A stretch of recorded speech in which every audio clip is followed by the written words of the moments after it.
itu panjang banget itu anak SMA. Astagfirullahaladzim. Bentar dulu, saya bahaya Pak. Takut saya. Oh iya, bentar lagi aja, bentar lagi. Bahaya Pak. Astagfirullahaladzim. Video amatir memperlihatkan aksi meresahkan dari sekelompok pelajar yang berusaha menyerang pelajar lain dengan menggunakan senjata tajam. Kalau kena badan itu, astagfirullah. Seolah tak peduli dengan kondisi lalu lintas yang padat, para pelajar ini tetap mengacungkan senjata yang dibawa ke arah lawannya sambil melakukan pengejaran menggunakan sepeda motor. Astagfirullah, mau jadi apa kamu nak? Menurut warga, aksi ini terjadi di tengah Jalan TB Simatupang, Cipayung, Jakarta Timur saat jam pulang sekolah. Warga pun dibuat takut dan khawatir akan menjadi korban salah sasaran. Apalagi aksi semacam ini kerap terjadi. Kalau dari sana ketahuan, sini ketahuan, udah gabung. Kalau yang pasti sini, kalau pasti sana-sana. Biasanya kalau tawuran pada bawa senjata nggak tuh, Bu? Ya bawa senjata, kacung-kacung. Yang biasa Ibu lihat apa tuh, Bu? Ya kadang bawa panah, bawa celurit. Kalau batu mah enggak, ya itu. Meski polisi kerap melakukan patroli, namun para pelajar ini selalu beraksi saat polisi tidak ada. Dari Jakarta, Rio Mani, iNews melaporkan.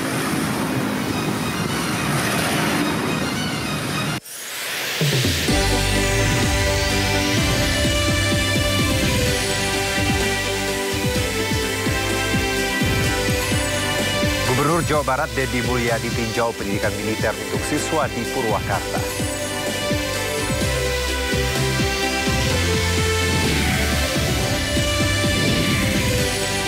Gebrakan kontroversial Gubernur Jawa Barat akan vasektomi untuk laki-laki menuai respon dari MUI.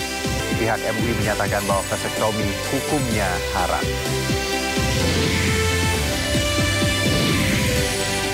Mobil yang ditumpangi anggota DPR RI dari fraksi Partai Kebangkitan Bangsa Alamuddin Dimyati Rois mengalami kecelakaan di tol Pemalang. 2 orang tewas.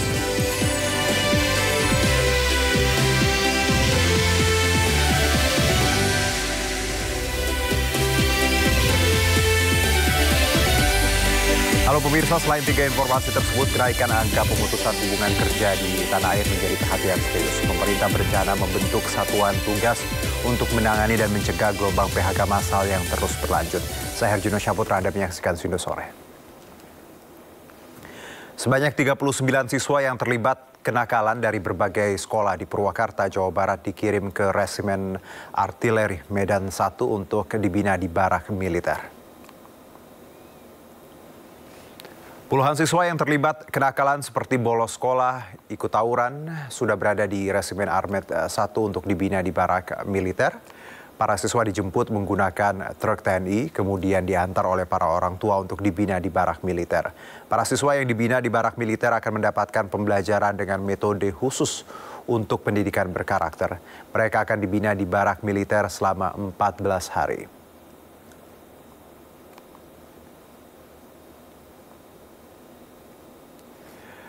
Gubernur Jawa Barat Deddy Mulyadi optimistis program pembinaan siswa nakal di barak militer bisa diterima masyarakat. Ditambah lagi sejarah panjang TNI dalam mendidik siswa yang tidak perlu diragukan lagi. Ini dimerdekakan kan banyak orang yang tidak punya keyakinan bahwa bangsa ini bisa merdeka. Mulai banyak yang bermunculan orang tua yang ingin menitipkan ya? Oh iya, ya itu tandanya bahwa kegiatan ini mendapat respon positif. Artinya bahwa hari ini orang tua ini udah kewalahan menghadapi anak. Kan memang teorinya begini, teorinya kan. Anak yang mengalami kenakalan, kalau itu kriminal maka lewat peradilan anak. Kemudian nanti lewat pembinaan, taruhlah misalnya lembaga tempat penitipan anak lah, kita nggak nyebutnya LV ya, lembaga tempat penitipan anak untuk dilakukan pembinaan. Itu kan yang berproses kriminal berdasarkan peradilan.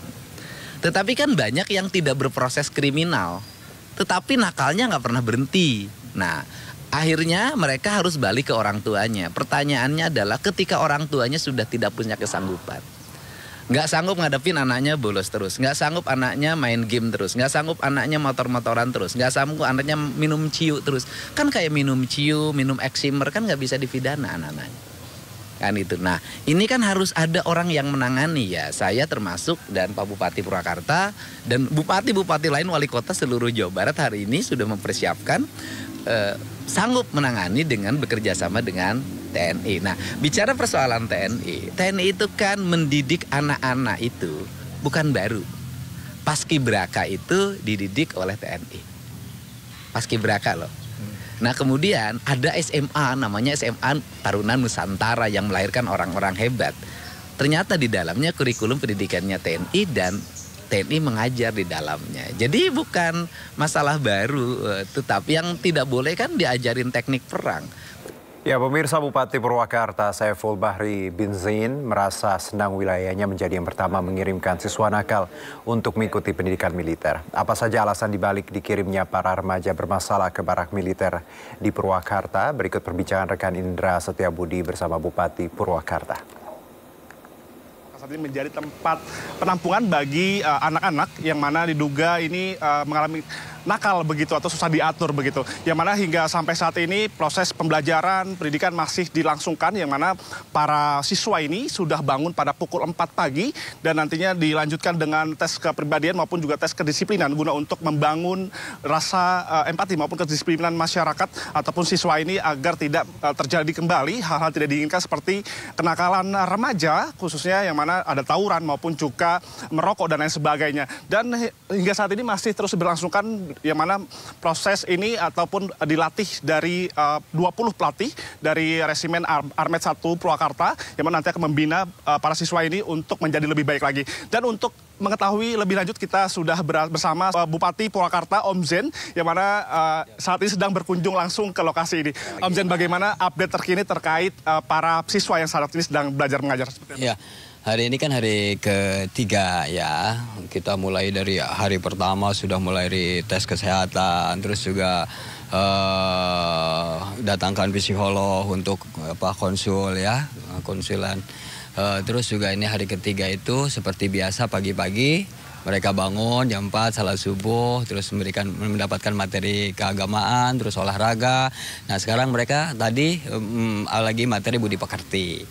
Nah, setelah budi pekerti nanti mendapatkan materi agama lagi dari pimpinan pondok pesantren. Karena kan sekarang ini hari Minggu ya, hari libur sekolah. Kalau nggak hari libur sekolah, nah gurunya datang sini, materi pelajaran seperti biasa mereka dapat. Gitu. Oke. Om Zen, selaku Bupati di Purwakarta ini mungkin ada nggak sih khusus mengapa dibawa ke TNI ini seperti apa? Memang apa hanya TNI saja yang bisa membina mereka atau seperti apa, Om Zen? Ya, ini kan sebenarnya kebijakan Pak Gubernur ya. Menjawab keresahan dari para orang tua, keresahan kami, saya sebagai bupati, keresahan dari orang tua wali murid, terus juga pihak sekolah. Di saat misalnya dengan berbagai cara si anak tersebut susah disiplinnya. Jadi pergi dari rumah, berangkat, mau sekolah, nggak datang ke sekolah, tiba-tiba dia nongkrong, mabuk, merokok, ya kan? Atau misalnya dia mabal, bolos. Terus juga sering berantem sama temennya, tawuran sama temennya, dikasih tahu sama orang tuanya, melawan, malah ngancam-ngancam sama orang tuanya. Terus minta motor sama orang tuanya, nggak dikasih, anaknya ngancam, dikasih ekonomi orang tuanya juga usahanya serabutan, akhirnya dia pinjam sana-sini, pinjam bank keliling, pinjam ke rentenir, terus untuk cicilannya pinjam ke yang lain, jadi hutang sana, hutang sini, sementara dia tidak berdaya untuk mengurusi anaknya. Nah, dari keresahan itu ada kebijakan untuk menjawab itu, solusi dari Pak Gubernur Kang Deddy Mulyadi, udah titipkan aja ke barak militer. Nah, kami lega semuanya. Jadi yang biasanya orang tua ini menangis karena menangisi anaknya yang tidak nurut. Nah, sekarang orang tuanya menangis bangga, gembira. Ya udah kami titipkan aja, kan gitu. Nah, kenapa misalnya ke TNI? Ya kami percaya kalau karena titik tekannya kan kedisiplinan. Untuk melatih kedisiplinan ya TNI. Apakah nanti ada gelombang kedua? Ini kan hanya SMP saja ya yang kami pantau. Apakah nanti ada dari kelas SMA mungkin dan seterusnya, seperti apa tanggapan Pak Bupati? Ya semestinya akan terus, semestinya harus terus. Kalau ini kita lihatlah ya, lihat ini yang gelombang pertama ini sejauh mana nanti perkembangannya, tentunya akan terus kita lihat perkembangan tersebut ya. Karena mereka ini juga kan dikasih buku saku ya. Dikasih buku saku, dikasih penugasan-penugasan, baik saat ini sedang mengikuti pembinaan atau nanti setelah pulang buku saku itu dikasih untuk memudahkan pantauan. Karena dia diberi tanggung jawab untuk mengajak temannya untuk sama-sama mentalnya, kedisiplinannya seperti apa yang dia dapat di sini. Terima kasih Pak Bupati, Om Zen, sehat selalu Pak. Ya, begitulah Pram dan juga pemirsa hasil wawancara kami bersama Pak Bupati dari Purwakarta, Om Zen, lebih nama singkatnya begitu ya, nama gaul ya. Dan memang nantinya para siswa ini akan dididik selama 14 hari dan pihak dari Resimen Armet 01 Purwakarta nanti akan memberikan 60% daripada giat kedisiplinan maupun juga selain itu 40% dari wawasan kebangsaan yang nantinya diharapkan mampu membangun ataupun membuat lebih baik lagi dan terhindar daripada kenakalan remaja yang saat ini marak sekali khususnya di Jawa Barat. Pemda Purwakarta, Jawa Barat bekerja sama dengan TNI Resimen Armet 1 guna melakukan pembinaan karakter pelajar bermasalah. Pada gelombang pertama, 39 pelajar mengikuti pembinaan selama 14 hari.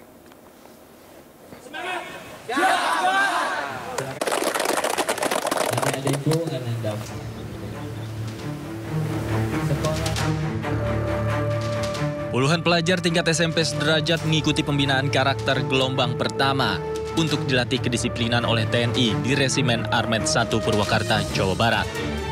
Para pelajar yang bermasalah menjalani tes kesehatan sebelum memulai program pendidikan. Untuk program ini, pemerintah Provinsi Jawa Barat melibatkan TNI dan Polri. Bahkan 30 hingga 40 barak ruang makan dan ruang belajar disiapkan untuk mendukung keberhasilan dari program ini. Sejumlah materi pembinaan juga akan diberikan dengan berkolaborasi dengan berbagai unsur. Sementara para orang tua siswa mengaku setuju dengan pembinaan anak-anaknya oleh TNI. Mereka berharap setelah dibina anaknya akan menjadi lebih baik.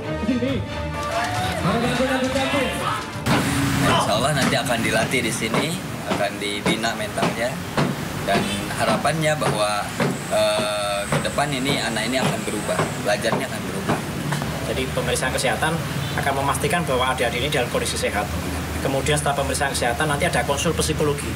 Konsul psikologi untuk mengetahui permasalahan karakter yang ada di adik-adik ini. Materi-materi yang lain ada kepemimpinan, ada bela negara, cinta tanah air, budi pekerti, wawasan kebangsaan. Kemudian ada materi outbound, ada materi pembinaan jasmani. Pembinaan jasmani apa? Berolahraga. Karena mensana in corpore sano, kalau dia tubuhnya sehat, diharapkan memiliki jiwa yang sehat. Sehingga materi-materi itulah yang kurang lebih nanti akan dilaksanakan selama kurun waktu 2 minggu. Para pelajar bermasalah di Purwakarta ini akan mengikuti pembinaan selama 14 hari di Barak TNI. Dari Purwakarta, Jawa Barat, Irwan, iNews melaporkan.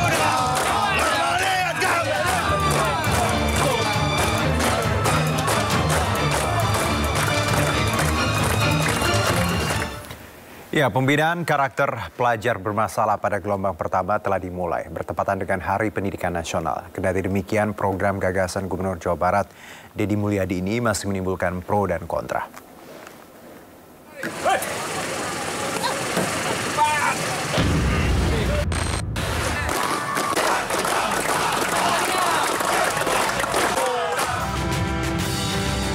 Pembinaan karakter pelajar bermasalah pada gelombang pertama diikuti sebanyak 39 pelajar di Resimen Armet 1 Purwakarta, Jawa Barat.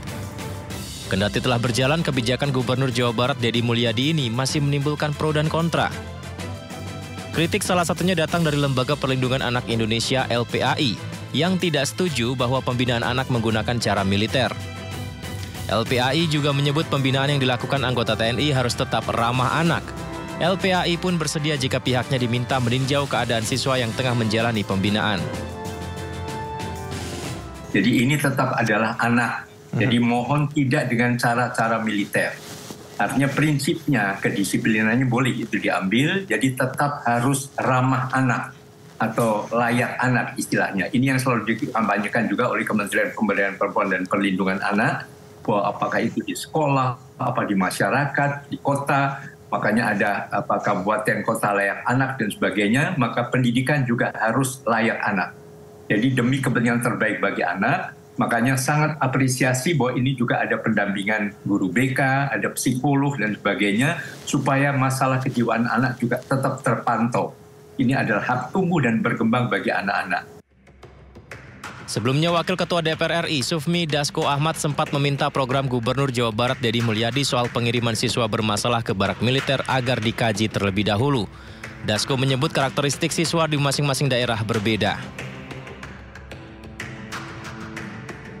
Saya belum secara lengkap membaca statement dari Gubernur Jawa Barat, tetapi mungkin hal-hal yang disampaikan oleh Gubernur Jawa Barat mungkin adalah hal-hal baru yang memang perlu dikaji terlebih dahulu secara matang sebelum kemudian dilaksanakan. Ya kalau pemberlakuan itu kan hanya kemudian di daerah Jawa Barat ya. Saya juga belum tahu bagaimana respon dari DPRD Jawa Barat, tetapi kalau pendapat saya mungkin kita harus kaji terlebih dahulu secara matang sebelum kemudian diterapkan, karena ya mungkin untuk masing-masing daerah itu karakteristiknya kan berbeda-beda. Demikian. Sementara itu, Menteri Pendidikan Dasar dan Menengah Abdul Mukti belum bersedia memberikan komentarnya atas kegiatan ini. Perspektif pendidikan tuh perlu nggak sih, urgensi nggak sih? Saya soal itu no comment dulu ya. No comment dulu, teman-teman wartawan coba cari pakar pendidikan yang lebih top dari saya ya. Belum. Kami juga baru tahu itu kan juga dari media saja kan, jadi kami belum tahu. Dia nggak bicara sama Pempus ya? Nggak ada. Jadi saya hanya tahu itu dari teman-teman media justru. Jadi kami no comment dulu soal itu ya. Makasih Mbak, makasih. Program pembinaan anak bermasalah digagas Gubernur Jawa Barat Deddy Mulyadi. Sasaran utama dari program ini yakni siswa yang mengalami kesulitan saat dibina oleh sekolah atau mereka yang terlibat dalam pergaulan bebas dan tindakan kriminal. Tim Liputan iNews melaporkan. Ya, Kepala Pusat Penerangan TNI Brigjen TNI Kristomi Sianturi mengatakan TNI mengapresiasi dan siap mendukung rencana Gubernur Jawa Barat Deddy Mulyadi dalam pembinaan ala militer untuk anak-anak yang masuk kategori bermasalah. TNI memastikan tidak akan ada pelanggaran hak anak dalam pembinaan meski dilakukan di barak militer.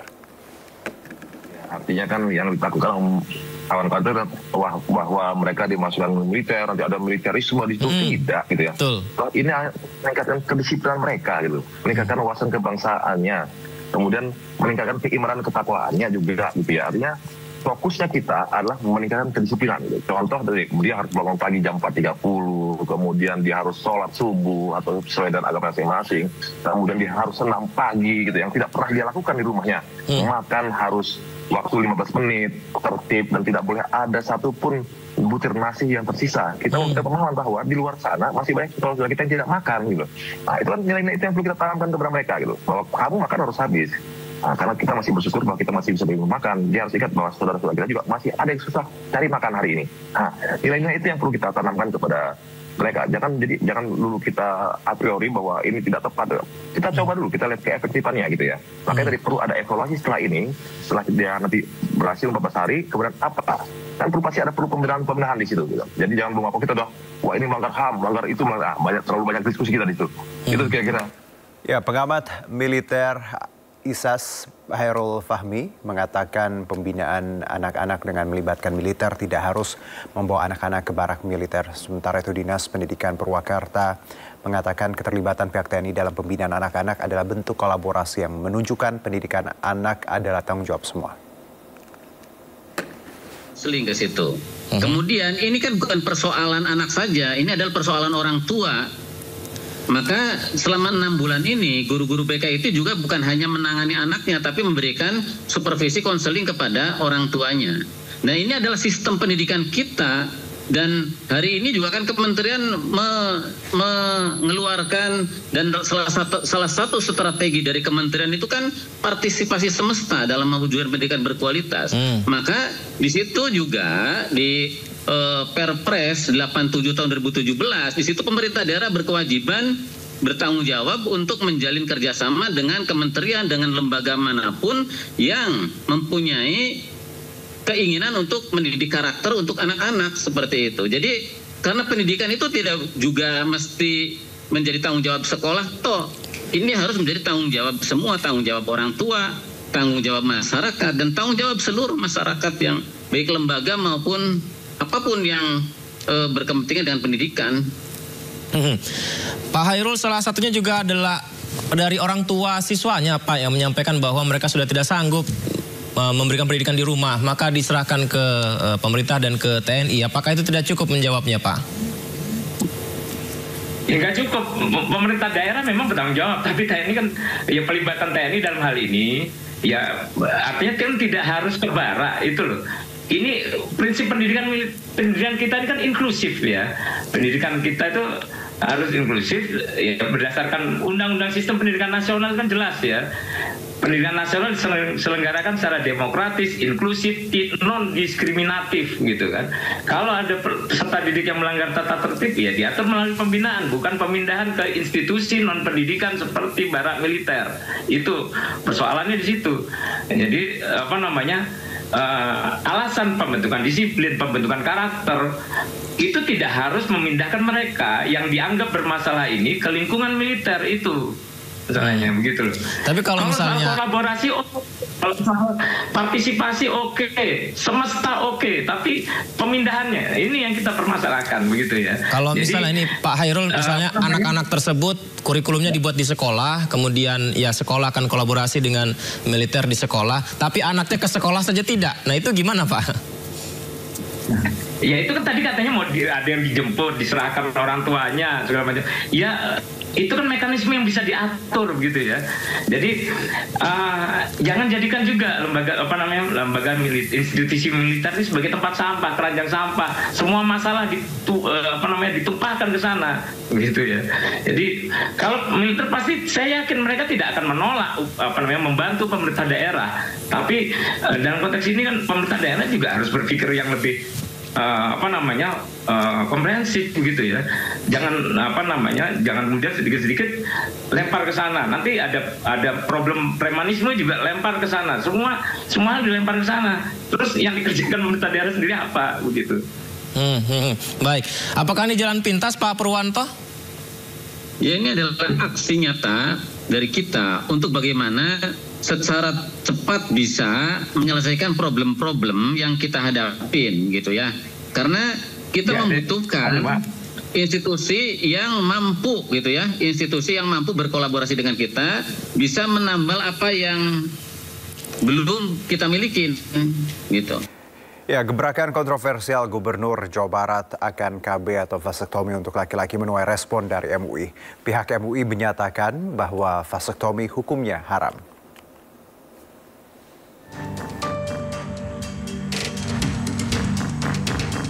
Gubernur Jawa Barat Deddy Mulyadi menyampaikan rencana kebijakan baru bagi penerima bantuan sosial masyarakat prasejahtera di wilayahnya.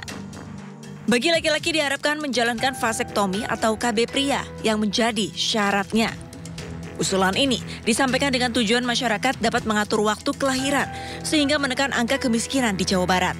Deddy juga menegaskan prioritas KB dilakukan untuk pria supaya suami ikut bertanggung jawab dan tidak hanya membebani sang istri. Para penerima bantuan sosial, apakah nanti bantuan biaya kelahiran, bantuan rumah sakit, bantuan listrik, bantuan pangan non tunai, bantuan perumahan, bantuan tanah. Ya saya harap bantuan beasiswa untuk anaknya. Saya harapkan yang laki-lakinya loh. Saya harapkan suaminya atau ayahnya yang ber-KB sebagai bentuk tanda tanggung jawab terhadap diri dan keluarganya. Jangan terus-terusan dibebankan pada perempuan.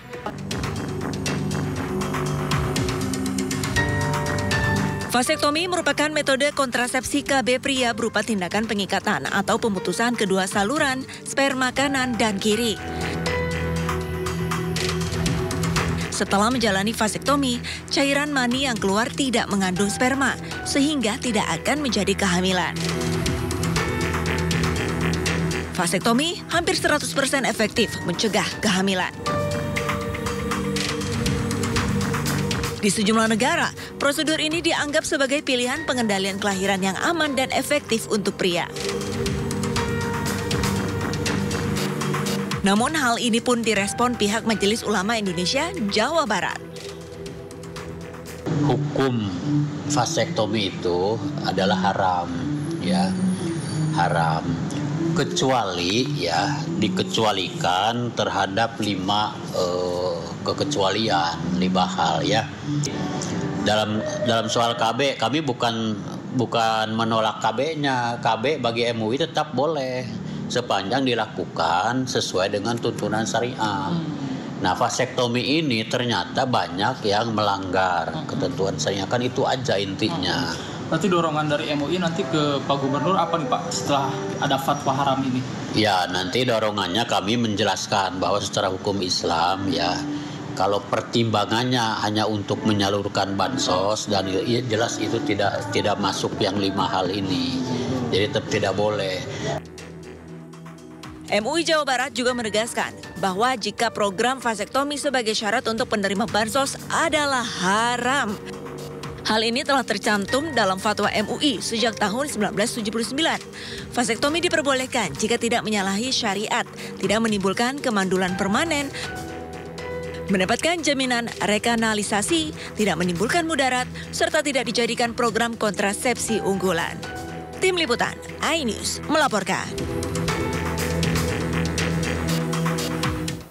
Panglima TNI Jenderal Agus Subianto membatalkan keputusan mencopot Letjen Kunto Arif Wibowo. Sebelumnya Panglima Jenderal TNI Agus Subianto rotasi mutasi terhadap 237 perwira tinggi TNI. Letjen Kunto masih memegang jabatan Pangko Gap Wilha 1. Dia pun batal digeser menjadi staf khusus Kasat. Sementara itu Laksda Hersan selaku mantan ajudan Presiden Joko Widodo batal menjabat sebagai Pangko Gap Wilhan 1. Evaluasi terhadap Wakil Presiden Gibran Raka Buming Raka menjadi sorotan di akhir bulan April 2025. Salah satunya dari Forum Purnawirawan Prajurit TNI yang memicu polemik serta reaksi masyarakat.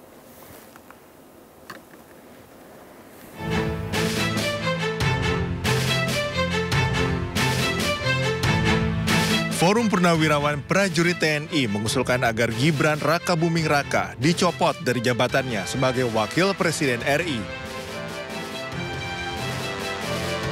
Presiden Prabowo Subianto melalui penasihat khusus Presiden Bidang Politik dan Keamanan Wiranto merespons dan menghormati 8 tuntutan Forum Purnawirawan Prajurit TNI. Beliau memahami itu. Namun tentunya Presiden sebagai kepala negara, kepala pemerintahan, panglima tertinggi TNI, tidak bisa serta-merta menjawab itu. Spontan menjawab tidak bisa, karena apa? Beberapa alasan. Ya. Yang pertama, kan beliau perlu mempelajari dulu ya, isi dari statement itu, isi dari usulan-usulan itu.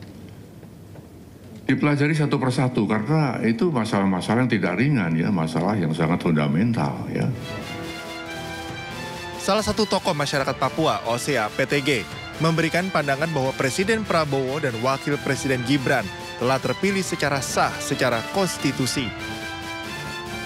Proses pencalonan Presiden dan Wakil Presiden, tahapan itu sudah selesai. Sekarang tinggal gilirannya adalah mengimplementasikan program-program yang telah dijanjikan oleh Presiden dan Wakil Presiden pada saat pencalonan. Maka itu tidak perlu lagi bikin kegaduhan di masyarakat. Ketua Umum Partai Golkar, Bahlil Lahadalia, merespons usulan Purnawirawan TNI yang menginginkan evaluasi terhadap Gibran Raka Buming Raka sebagai Wakil Presiden RI. Bahlil meminta kepada pihak tersebut untuk menempuh jalur mekanisme hukum. Saya pikir negara kita ini kan negara hukum. Ya, negara kita negara hukum. Proses pemilu kan sudah selesai, sudah konstitusional. Kalau ada yang berpikir di luar daripada hukum, ya kita serahkan pada mekanisme hukum. Bahlil menegaskan terus mendukung kinerja dan program yang telah dicanangkan pemerintahan Prabowo Gibran.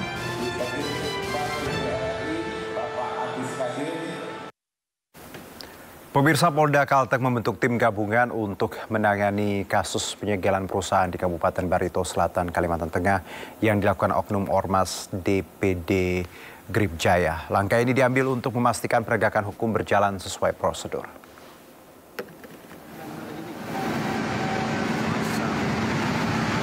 Inilah video viral yang memperlihatkan aksi penyegelan yang dilakukan oleh oknum Ormas DPD Grip Jaya Kalteng terhadap sebuah perusahaan di Kabupaten Barito Selatan, Kalimantan Tengah. Menyikapi kejadian tersebut, Kapolda Kalimantan Tengah, Irjen Pol Irwan Kurniawan, langsung memerintahkan Direktorat Kriminal Khusus, Direktorat Kriminal Umum, dan Kosubdit Jatanras membentuk tim guna melakukan penyelidikan membackup Polres Barito Selatan. Pihaknya akan melakukan penindakan hukum secara tegas dan tetap menjunjung keadilan, sehingga permasalahan apapun yang terjadi di masyarakat harus diselesaikan dengan proses hukum. Kami akan melakukan penegakan hukum secara tegas dan tetap menjunjung keadilan. Oleh sebab itu, permasalahan apapun yang terjadi, rekan-rekan sekalian, negara kita ini negara hukum. Sehingga permasalahan yang ada di masyarakat itu diselesaikan dengan melalui proses hukum. Kegiatan-kegiatan yang menyimpang aturan hukum, saya sudah perintahkan secara tegas, kita akan proses secara hukum dengan tegas. Polda Kalteng menegaskan tidak akan mentolerir tindakan yang mengganggu ketertiban umum maupun aktivitas dunia usaha dan mengajak semua pihak untuk menghormati hukum sebagai jalan penyelesaian konflik. Dari Palangkaraya, Kalimantan Tengah, Adesata iNews melaporkan. Pemirsa, polemik yang melibatkan Ketua Ormas Grip Jaya Rosario de Marshall alias Hercules dengan Gubernur Jawa Barat Deddy Mulyadi menyeret sejumlah jenderal purnawirawan. Perang komentar di media sosial pun tak terhindarkan antara Hercules Sutioso hingga mantan Panglima TNI Gatot Nurmantio.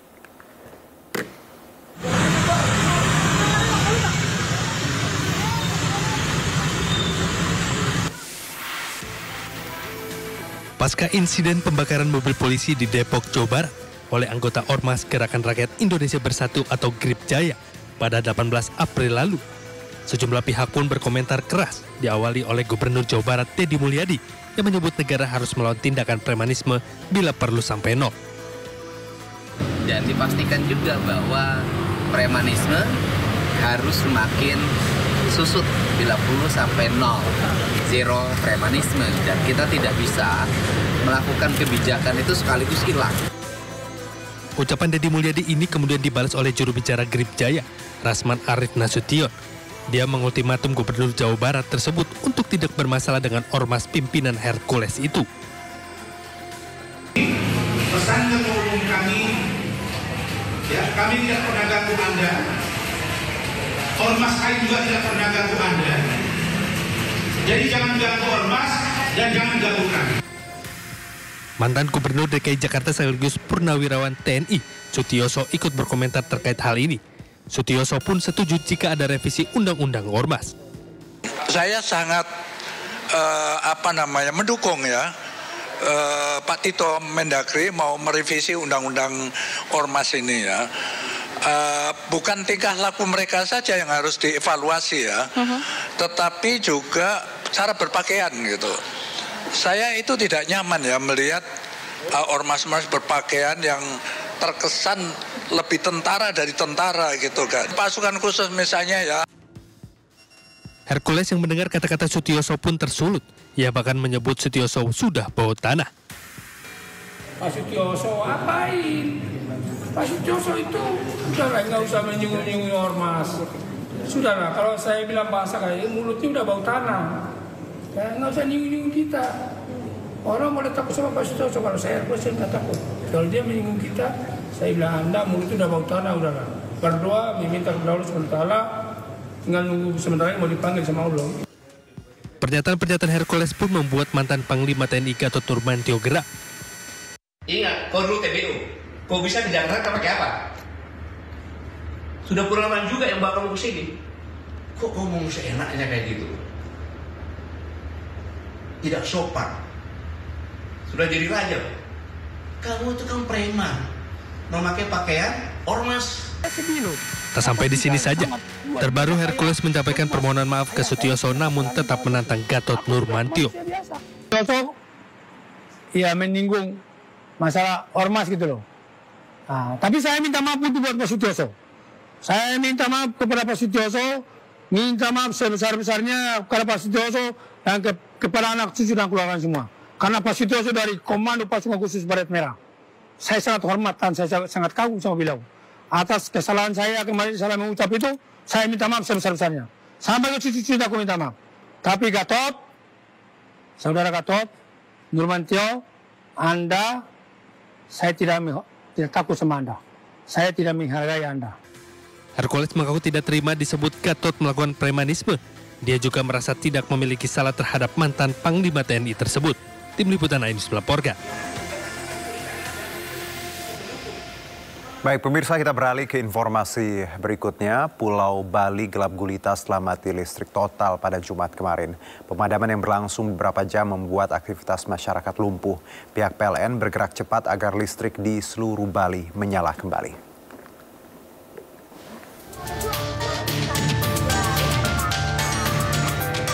Pemadaman listrik terjadi hampir di seluruh wilayah Bali pada kemarin sore. Listrik padam di kawasan Denpasar mulai pukul 4 sore waktu Indonesia Tengah, menyusul wilayah Badung dan lainnya. Pemadaman berlangsung sekitar 2 hingga 3 jam. Salah satu yang terdampak adalah penyedia jasa pariwisata, hotel dan restoran di kawasan ITDJ Badung. Kita mati listrik dari jam 3 sampai jam setengah. Jadi blackout semua sistem kita juga mati. Kebetulan kalau kita ada backup set, operasional aja sih. Kalau sebenarnya terganggu banget sih sebenarnya kita kalau mati seketika semua. Soalnya semua sistem kita kan pakai elektrik. Bandara Igusti Ngurah Rai juga terdampak pemadaman listrik total. Pihak bandara menyiagakan genset agar operasional dan pelayanan tetap berjalan. Meski sempat terjadi keterlambatan proses pelayanan keberangkatan karena transisi sumber listrik dari PLN ke genset, namun pemadaman tidak berdampak signifikan terhadap jadwal penerbangan bandara. Pihak PLN sendiri langsung menerjunkan ratusan personil untuk memperbaiki gangguan yang terjadi. PLN menyatakan sekitar 30 menit setelah kejadian, pasokan listrik kembali masuk ke Bali secara bertahap. Menindaklanjuti gangguan pasokan listrik yang terjadi pada hari Jumat sekitar pukul 16.00 waktu Indonesia Tengah di Bali, kami dari PLN langsung merespons dengan cepat dengan menerjunkan ratusan personel dan mengerahkan segala upaya dalam melakukan perbaikan gangguan yang terjadi. Kurang lebih 30 sampai dengan 45 menit setelah kejadian, suplai listrik sudah berhasil kembali masuk secara bertahap. Sehingga pada tengah malam ini sekitar 1,6 juta pelanggan atau hampir 90% pelanggan yang terdampak sudah berhasil dipulihkan kembali. Kami memastikan pelayanan umum di rumah sakit, bandara, pelabuhan, dan pusat-pusat keramaian sudah berhasil dipulihkan. Menurut pihak PLN, indikasi sementara mati listrik di wilayah Bali disebabkan gangguan sistem penyaluran kabel laut dan bukan aksi serangan cyber. PLN kini telah melakukan pemulihan listrik di seluruh Pulau Bali. Dari Badung, Bali, Indira Ari, iNews melaporkan. Menteri Sekretaris Negara Prasetyo Hadi meminta maaf atas pemadaman listrik total di Pulau Bali kemarin. Pemerintah bergerak cepat berkoordinasi dengan PLN agar listrik kembali menyala di Bali. Sore hari ini kami mendapatkan laporan bahwa telah terjadi padamnya listrik di Pulau Bali. Maka kemudian kami dengan cepat berkoordinasi dengan jajaran terkait, dalam hal ini PLN melalui Dirut PLN, dan kemudian kami mendapatkan laporan bahwa dalam 30 hingga 45 menit jajaran PLN telah berhasil memulihkan pasokan listrik ke Pulau Dewata. Sekali lagi kami memohon maaf kepada seluruh masyarakat Bali atas kejadian pada sore hari ini. Namun tentunya kami juga ingin menyampaikan terima kasih kepada seluruh jajaran PLN yang telah responsif bekerja dengan secepat-cepatnya untuk memulihkan keadaan. Badai PHK menghantui tenaga kerja di tanah air. Awal tahun 2025 tercatat lebih dari 18.000 tenaga kerja menjadi korban PHK. Informasi lengkapnya usai jeda.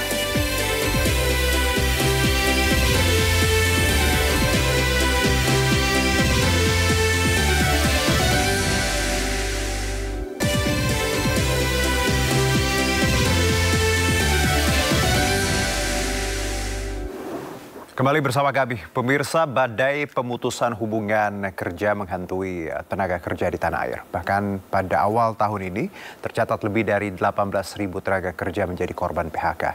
DPR bersama pemerintah tengah menyiapkan Satgas Mitigasi PHK melibatkan buruh dan sektor industri.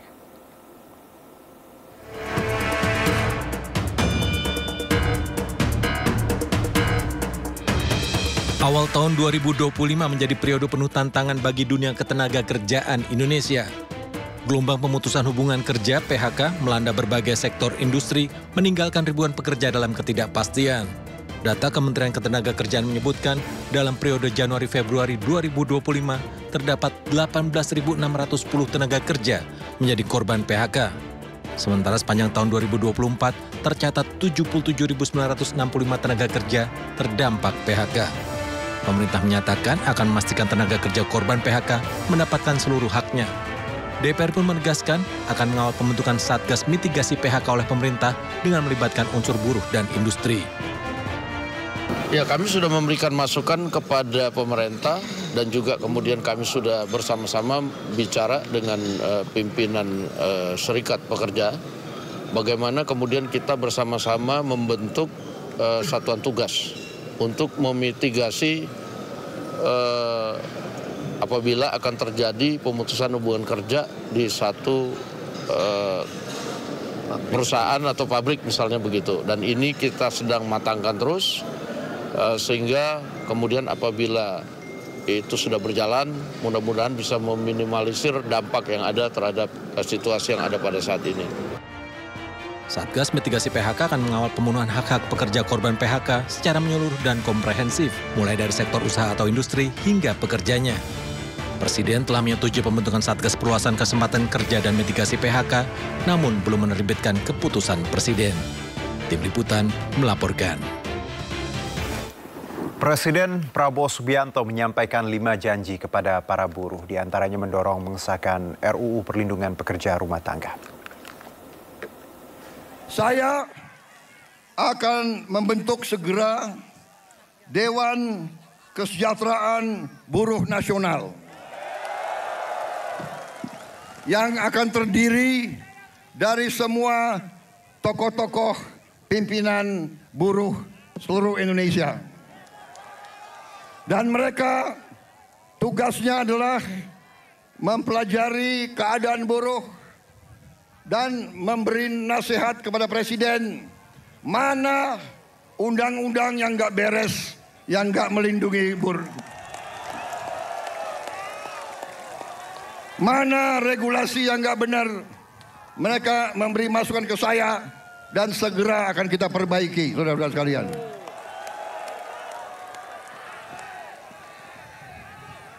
Saudara-saudara sekalian,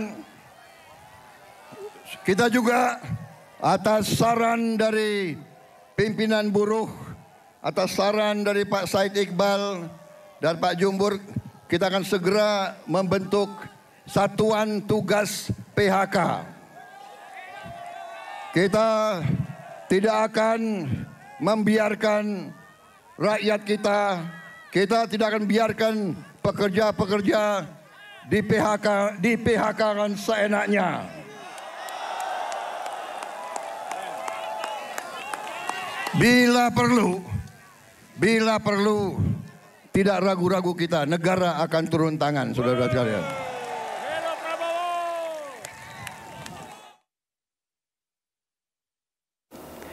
Ya, tadi janji Pak Prabowo ketika hari May Day, semoga nanti ada tindak lanjutnya dan kita akan coba mendiskusikannya. Kita tahu bahwa awal tahun 2025 ini periode yang cukup berat bagi ketenaga kerjaan di Indonesia dan gelombang pemutusan hubungan kerja melanda berbagai sektor industri dan meninggalkan ribuan pekerja dalam ketidakpastian. Dan untuk membahas ini sudah bersama kami Wakil Ketua Bidang Ketenaga Kerjaan Apindo Darwoto dan juga Ketua Umum Konfederasi Serikat Pekerja Indonesia Jumhur Hidayat, dan kami juga sebenarnya sudah coba untuk menghubungi Bang Immanuel Ebenezer namun belum memberikan respon. Saya sapa dulu, ada Bang Jumhur dan juga Bang Darwoto. Assalamualaikum, selamat sore. Bang Jumhur, Bang Darwoto, ya terima kasih sudah bergabung bersama kami ya. Senang sekali kami bisa berdiskusi tentang update Satgas, ini juga penting. Saya ke Bang Jumhur dulu ya, Pak Darwoto izin. Bang Jumhur, ya, silakan. Anda kemarin ada ketika perayaan May Day dan Pak Presiden menyebutkan Satgas segera dibentuk. Progresnya sejauh ini seperti apa, Bang Jumhur? Ya, yang saya tahu sudah ada diskusi dengan Mensesnek juga, sedang disiapkan struktur dan ya mungkin personalia ya orang-orang yang akan mengisi. Tapi intinya itu mitigasi itu bukan membiarkan PHK terjadi begitu saja kemudian baru kita mengambil tindakan. Justru sebaliknya. Adalah kita melihat potensi PHK di mana yang akan terjadi dan kemudian apa langkah-langkah yang bisa dilakukan oleh semua pihak. Jadi pihak pekerjanya, pihak swastanya maupun negara gitu. Intinya itu sejauh mungkin kita bisa menghindari PHK itu langsung putus gitu, kita hindari. Jadi dari sisi kira-kira seperti itu. Jadi bukan membenarkan PHK kemudian baru kita mengambil tindakan, tidak begitu. Justru kita mendata apa yang mungkin bisa kita lakukan agar PHK itu tidak terjadi. Kira-kira seperti itu sebetulnya. Jadi ada mitigasinya, pencegahan ya. Betul. Biar tadi PHK itu tidak terjadi. Tapi Bang Jumhur, kalau kita melihat situasi sekarang, ini yang banyak dirasakan para pekerja lintas sektoral, bagaimana mereka merasakan was-was dan ketidakpastian. Kita tahu bahwa global ekonomi juga secara keseluruhan slow down. Bagaimana Anda melihat bahwa keadaan kita di tanah air, apa yang menyebabkan tadi hal-hal ini bisa sangat terjadi di tanah air, apalagi ini 2025 masih kuartal 1, Bang Jumhur? Ya, jadi ini kejadian sekarang itu kan bukan kejadian yang ganti pemerintah terjadi PHK, tidak begitu. Baik. Tapi rangkaian memang sulitnya lapangan pekerjaan, kemudian terjadinya mulai PHK itu sudah terjadi dari tahun sebelumnya. Mungkin Pak Darwoto punya data itu. Tahun 2003, 2004 itu sudah ada. Nah, itu sebetulnya memang kalau saya mau jujur ya harus ada perubahan orientasi ekonomi, sistem ekonomi kita yang kemarin tuh sangat melonggarkan sekali dan tidak pro kepada industri, sehingga akhirnya mau tidak mau ya penyerapan tenaga kerja berkurang. Memang cukup drastis ya, termasuk terjadinya PHK. Kenapa? Karena misalnya contoh ya, saya mungkin nanti bisa dikoreksi, soal tekstil, kulit dan alas kaki misalnya, itu sekarang kita diserbu sama produk-produk impor, bahkan yang impor ilegal gitu loh. Yang kita tahu persis angkanya tuh asosiasi mengatakan bisa 30% yang ilegal. Ya, dan kemudian yang diproduksi dalam negeri untuk konsumsi dalam negeri itu kira-kira kita hanya memproduksi 30-40% saja, selebihnya impor dan impor ilegal. Itu salah satu contoh ya. Nah, seandainya itu bisa dibenahi ekosistem itu, dan sekarang sedang dibenahi, ada peraturan menteri, ada juga penegakan sistem perbaikan di mungkin bea cukai dan sebagainya, sehingga apabila itu diperbaiki saja mungkin itu sudah akan bisa membuat penyerapan tenaga kerja bisa bertambah, bukan hanya PHK gitu. Jadi saya rasa tidak bisa dilihat dari unsur buruh dan pekerja, buruh dan pengusaha saja, tapi juga ekosistem yang paling penting. Dan kemudian juga sekarang meningkatkan daya beli ya, kita tambahin sedikit. Dari daya beli masyarakat itu kan sekarang ngotot ditingkatkan, misalnya dengan petani-petani dipatok harga supaya lebih tinggi dibeli oleh masyarakat, oleh ini, sehingga petani punya uang, orang desa punya uang, dia bisa beli barang-barang industri. Nah, itu bagian daripada yang ekosistem industri, yang ekonomi yang harus kita kedepankan gitu loh, ke depan. Dan saya rasa pemerintah sedang di jalur itu.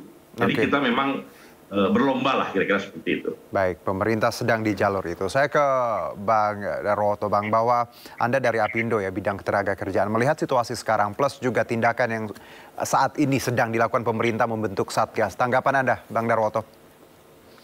Ya, Satgas PHK ini kan kalau sebutannya kan Satgas PHK seolah-olah pengusaha itu nggak boleh melakukan PHK gitu.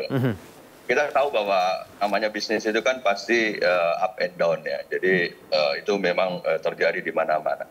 Tetapi yang paling penting sebagaimana tadi disampaikan oleh Bung Jumpur tadi bahwa ini bukan masalahnya membiarkan PHK, tetapi semacam melakukan mitigasi. Ya, potensi-potensi yang akan terjadi PHK itu industri-industri khususnya di sektor apa saja. Nah, disitulah dilakukan semacam mitigasi tadi.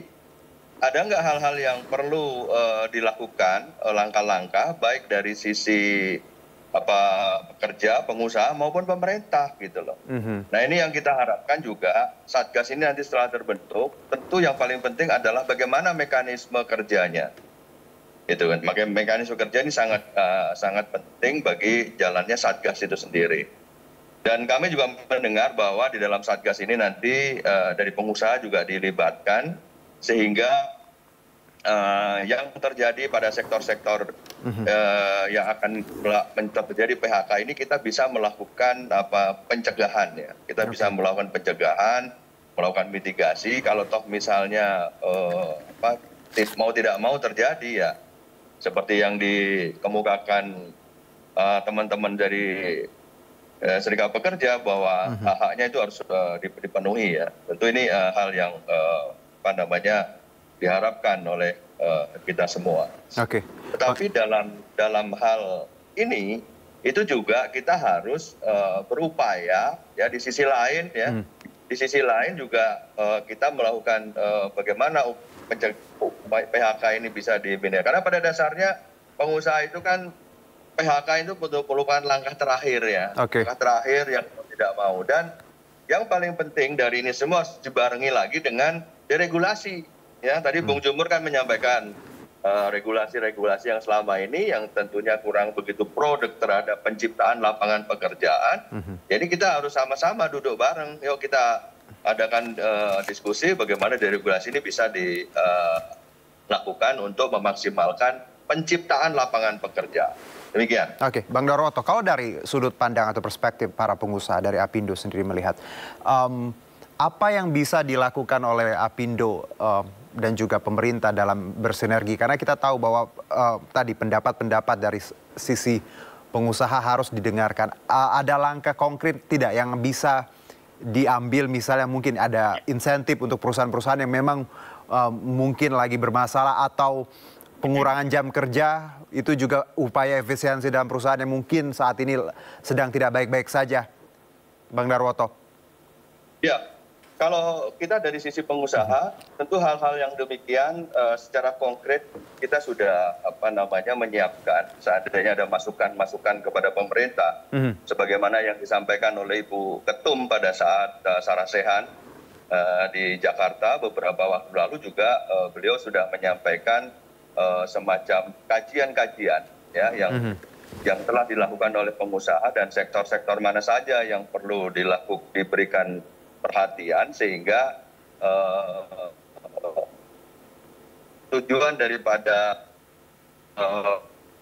ciptaan lapangan pekerjaan itu kita bisa wujudkan dan juga upaya-upaya yang terjadi karena terjadi adanya suatu pemutusan hubungan kerja itu betul-betul dilakukan mitigasi secara baik. Nah, sehingga dengan demikian kalau toh terjadi PHK, nah bagaimana ini supaya bisa diminimalisir? Tentu hal demikian, hal Satgas PHK ini awalnya juga cukup mengagetkan dan menakutkan bagi sebagian kalangan pengusaha karena nanti jangan sampai nanti urusan pemutusan hubungan kerja yang terjadi di satu perusahaan itu berdampak kepada hal-hal yang negatif terhadap bisnis itu sendiri. Oke, baik. Bang Darwoto dan juga Bang Jumhur, sebelum kita lanjutkan, ini Pak Erlangga ya punya komentar terkait Satgas PHK ini, kita simak bersama. salah satunya adalah untuk melakukan deregulasi, kemudian juga melalui Satgas yang dibentuk. Tadi Bapak Presiden sudah menyetujui ada 3 Satgas yang dibentuk, yaitu pertama untuk tindak lanjuti perundingan investasi, yaitu Satgas Perundingan Perdagangan Investasi dan Keamanan Ekonomi. Dan ini Bapak Presiden sudah setujui. Yang kedua, Satgas yang sudah siap, yaitu terkait dengan perluasan kesempatan kerja dan mitigasi PHK. Dan yang ketiga, Satgas mengenai deregulasi. Baik, saya langsung ke Bang Jumhur. Bang Jumhur, tadi Pak Erlangga menyebutkan ya, sesuai dengan rencana Pak Presiden bagaimana beberapa Satgas dibentuk, salah satunya Satgas PHK dan tadi reskilling, keterampilan pekerjaan seperti itu. Sejauh mana masyarakat bisa menaruh harapan untuk Satgas PHK ini bisa membawa tadi hal-hal baik, Bang? Karena gini, kalau kita bicara kondisi mentality ya di masyarakat, gempuran PHK, social media juga memberitakannya luar biasa. Let's say banyak pekerja yang padahal tidak ada apa-apa, mungkin ketakutan, Bang Jumhur. Satgas PHK ini bisa tidak nantinya memberikan tidak hanya proteksi, tapi juga optimisme yang bisa dihadirkan nantinya di ranah ketenaga kerjaan di tanah air, Bang Jumhur? Ya, yang pertama itu harus memastikan industri berjalan, itu intinya. Sekarang semua orang muter otak aja, gimana supaya mesin-mesin pabrik itu jalan. Dan itu bisa terjadi kalau ada permintaan. Nah, permintaan itu terjadi kalau ada orang punya duit atau ada pasar luar negeri. Nah, ini kan sebetulnya Satgas PHK ini terbetik karena kasus Trump ya, perang tarif gitu lah. Kita kaget sampai 30 ya. Kemudian kemungkinan kita tekstil, sandang kulit, elektronik dan furniture dan sebagainya itu akan dihambat oleh Amerika. Maka di sini kita sekarang ada penundaan 90 hari. Mungkin kita masih punya waktu mempersiapkan. Kita berusaha ada negosiasi dengan Amerika itu sukses sehingga tekanan itu tidak semakin parah ya. Tapi ada ataupun tidak ada kasus Amerika atau tarif Trump ya, itu pikiran untuk memastikan industri tetap berjalan dan bahkan berkembang itu harus menjadi ideologinya para pemimpin republik ini gitu loh. Pabrik jalan, usaha jalan, dan itu bisa sekali dilakukan ya. Bahkan sekarang ada pikiran misalnya begini, ketika dalam situasi genting seperti ini, ada berapa puluh juta anak SD, berapa 10 juta anak SMP, SMA, berapa juta tentara dan polisi, mereka kan perlu baju, perlu sepatu, perlu apa gitu.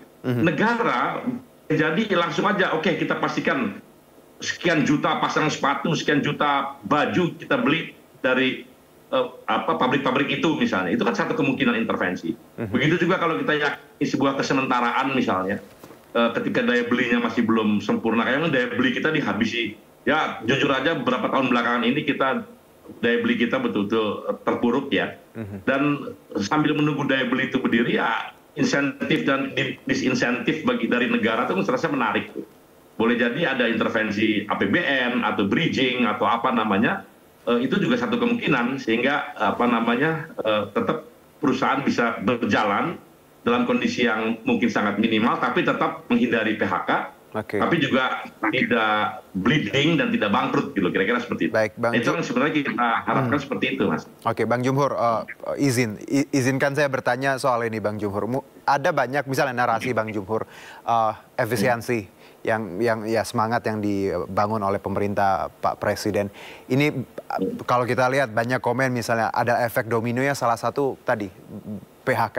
Dan ini kalau kita bisa kaitkan, Bang Jumhur, ini terlihat juga di beberapa sektor. Bagaimana misalnya media, Bang Jumhur, yang daya iklannya mungkin rendah saat ini. Bahkan Pak Kang Deddy bilang bahwa ketika dia memulai vlog yang tadinya biaya untuk media 50 miliar, dia cuma butuh 3 miliar.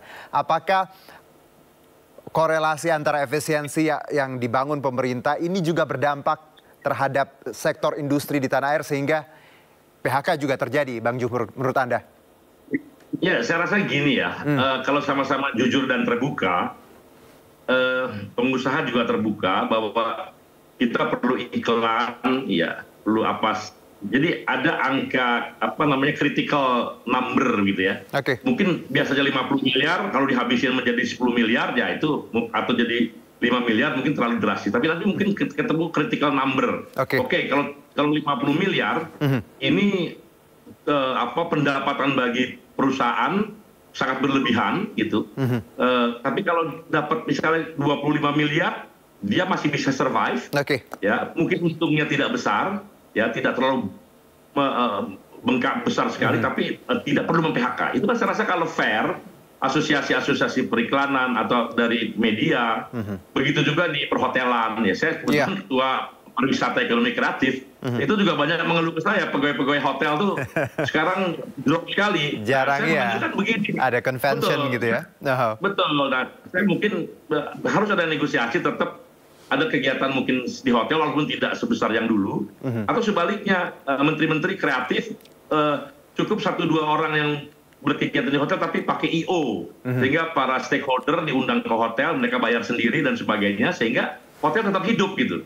Nah ini kreativitas juga itu penting dari para katakanlah pengambil keputusan, supaya kalau menteri datang ke hotel akan mensosialisasikan satu kebijakan itu. Semua stakeholder pasti datang dan itu mereka bayar sendiri gitu. Kira-kira kayak seperti itu. Baik, Bang Jember.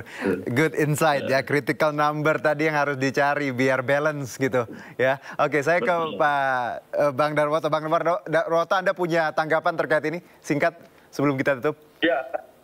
Ya, memang bagaimanapun juga sektor-sektor tertentu yang memang teridentifikasi terpuruk bahkan cenderung terpuruk, ini memang harus dilakukan inovasi ya, seperti tadi idenya Bang Jumbur kan cukup bagus ya. Saya yakin dengan mulai bulan April ini juga sudah mulai ya banyak kegiatan-kegiatan kementerian, sudah mulai ke hotel-hotel lagi gitu kan. Sehingga ini juga diawali dengan bulan April kemarin sudah mulai ada kegiatan-kegiatan itu.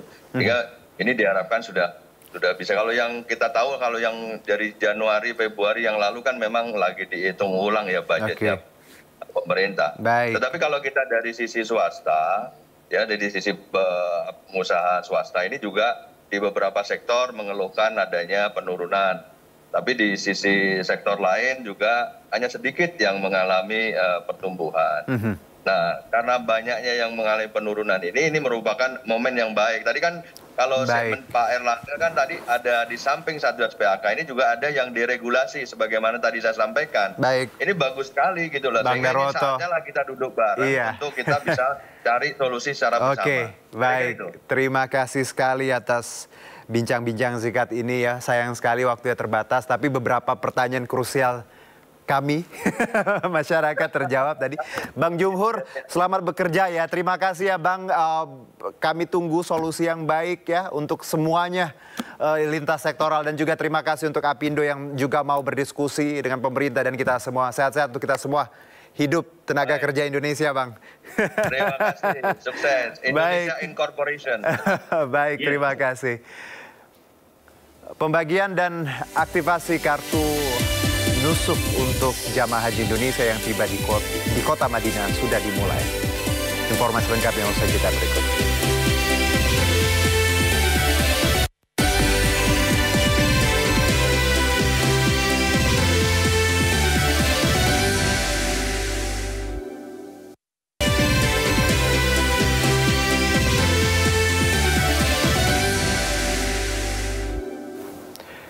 Kembali bersama kami, pemirsa. Mobil yang ditumpangi anggota DPR RI dari fraksi Partai Kebangkitan Bangsa Alamuddin Dimyati Rois mengalami kecelakaan di Tol Pemalang. Kecelakaan tersebut merenggut 2 nyawa dan menyebabkan 2 korban lainnya luka-luka.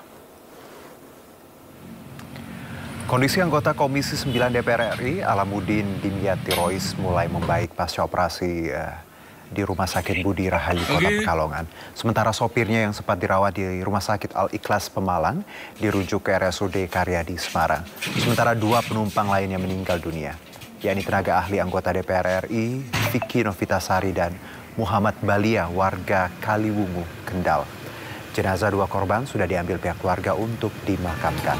Kecelakaan terjadi saat mobil yang ditumpangi Alamuddin beserta 3 orang lainnya berpindah lajur dari kanan ke kiri untuk mendahului kendaraan di depannya. Dari arah yang sama, truk Fuso melaju di jalur kiri sehingga tabrakan tak terhindarkan. Kasus kecelakaan ini masih dalam penyelidikan Satlantas Polres Pemalang. Oke.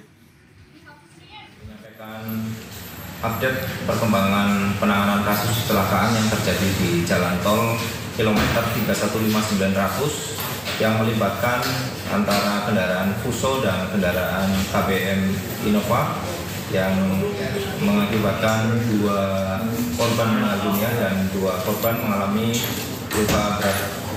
Untuk korban yang mengalami luka berat saat ini diantaranya Saudara Alamuddin Dimyati Rohis.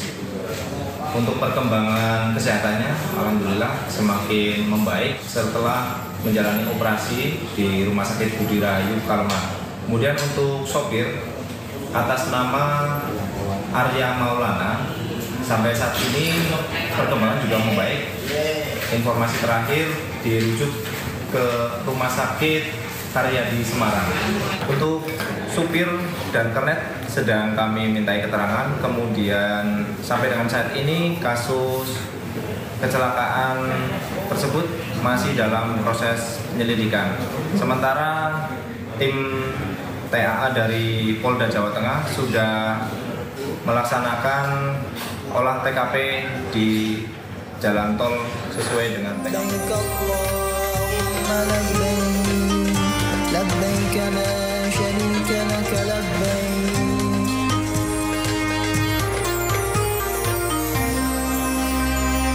Pembagian dan aktivasi kartu nusuk untuk jamaah haji Indonesia yang tiba di Kota Madinah sudah mulai. Proses pembagian menjadi bagian penting dari sistem identitas digital jamaah selama berada di Tanah Suci.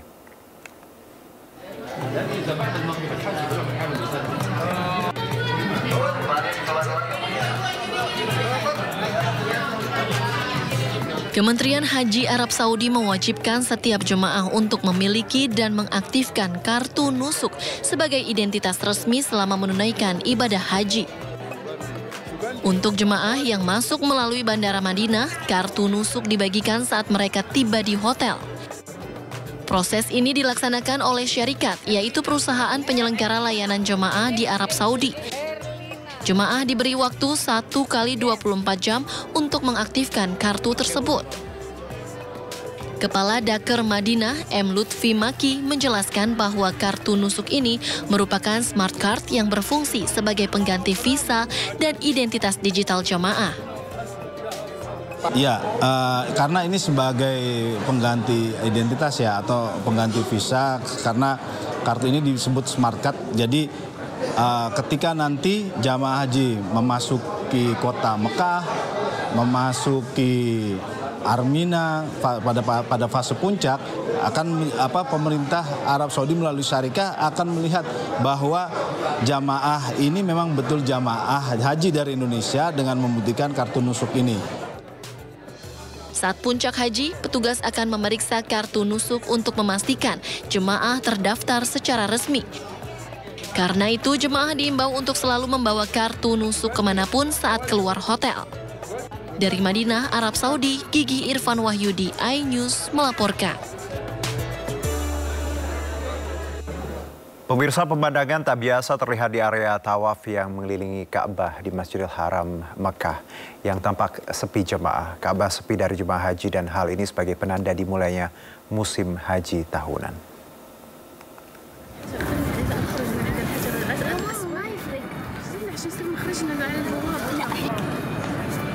Inilah suasana di Mataf pada Jumat waktu Arab Saudi.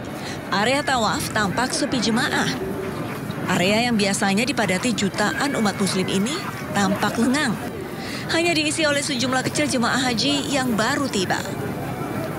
Sepinya Mataf menjadi penanda dimulainya musim haji tahunan, sekaligus berakhirnya musim umroh. Situasi ini merupakan dampak langsung penegakan larangan tinggal di Makkah pemegang visa non-haji. Peraturan ini efektif berlaku sejak 29 April lalu hingga berakhirnya musim haji. Otoritas Arab Saudi tengah gencar mempersiapkan penyelenggaraan ibadah haji tahun ini. Dengan berbagai langkah ketat, penegakan aturan ketat, diharapkan arus jemaah haji lebih terkontrol dan fokus pada mereka yang memiliki izin resmi. Masjidil Haram diperkirakan akan mengalami peningkatan jumlah jemaah secara bertahap dalam beberapa hari mendatang, seiring kedatangan jemaah haji dari berbagai penjuru dunia.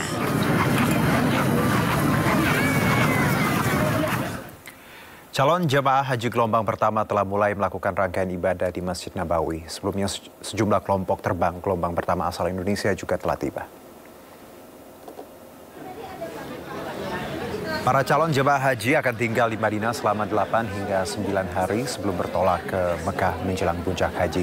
Sebagian jemaah mulai melakukan sholat arba'in, yaitu ibadah sholat berjamaah di Masjid Nabawi selama 40 waktu atau 8 hari berturut-turut. Namun calon jemaah haji dihimbau untuk menjaga kesehatan dan tidak memaksakan diri untuk sholat arba'in di Masjid Nabawi karena hukumnya sunnah. Jemaah pun dihimbau untuk menyimpan energi dan mempersiapkan diri untuk menghadapi puncak haji.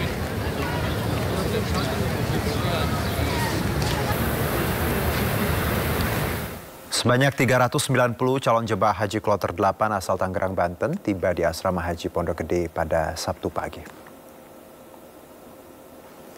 Kloter 8 calon jemaah haji asal Tangerang tiba di Asrama Haji Pondok Gede pada Sabtu 3 Mei 2025. 390 calon jemaah haji ini tiba pada pukul 8 pagi waktu Indonesia Barat untuk melakukan rangkaian pengecekan administrasi hingga cek kesehatan.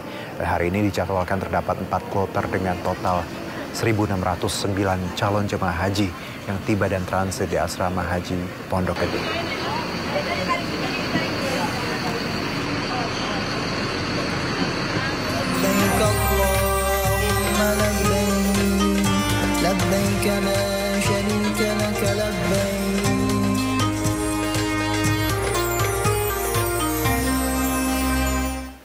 Pemirsa, Sekretaris Jenderal Partai Perindo Andi Yuslim Patawari menghadiri acara pengukuhan pengurus DPP Partai Hanura periode 2024-2029. Partai Perindo dan Partai Hanura memiliki rekam jejak yang baik sebagai sesama partai nasionalis. Bahkan hubungan kedua partai ini berjalan sangat harmonis.